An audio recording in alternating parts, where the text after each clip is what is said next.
So this is a video on a reading passage on the SHSAT, and let me just get rid of this here so we can see the passage.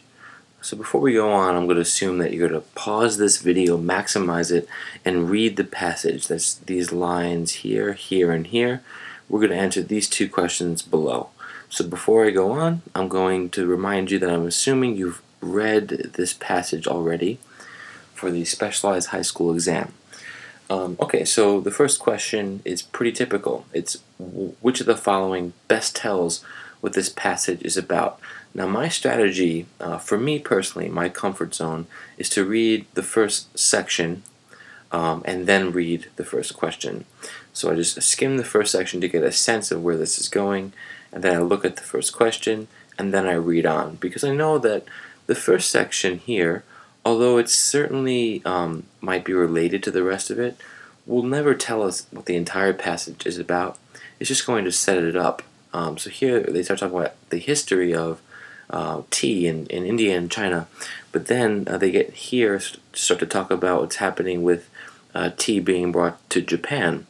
I look at this question and I'm tempted to say, well, okay, maybe they're talking about tea ceremonies around the world. That's an option, or how tea came to Japan, or how this person might have invented the tea ceremony.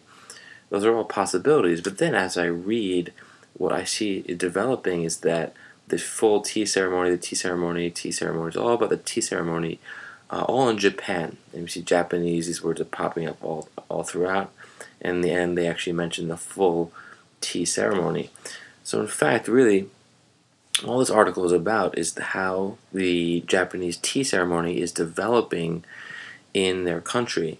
And you can really tell that that's happening, and that's the goal of this passage, is because they first start talking about how when tea first came to the country, they had this activity of tea tournaments, right? So at first we have a tea tournament, which is very different from a tea ceremony or a religious ceremony. And then, as we go on, we get to this full tea ceremony here, where there is a formality, and there's all these different parts, and it's something that's done in a garden. So you can tell it's gone from basically a tournament to a rich ceremony.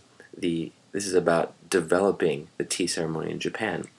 And in 28 it says, what does the passage suggest about the use of tea as a medicinal cure? So if you're stuck on this one, you could scan for that word medicinal. I go right back to the very beginning. It says here that tea has a long history of medicinal use in India and China, where it was used to relieve drowsiness and thus aid in meditation of Buddhist monks. Okay, so first, this option's out. It says it was used only by members of the nobility. That's out. Then it could cure almost any disease. That's a really huge statement. It was used only in Japan. Well, we know right away that's not true. It has been used this way for centuries, and its use was considered foolish by Zen masters. Well, that's not likely. So here, J is the only choice, because they say tea does have a long history. So that means it's been happening for centuries, for a long time. So again, my strategy was to skim the first paragraph, look at the question here, then skim throughout and read details as I need to. That'll tell me what this passage is about. And again, expect for there to be a real break between the intro, right? They like to do this where you think you have the direction of the writing down, and then it will kind of switch up. This writing is disjointed, it's not connected nicely. So make sure you scan the rest, and then for these kind of questions here, look for a specific part in the article that references the answer. Okay, so in the next video, we're going to answer some more questions on this article. Alright, hope this helped.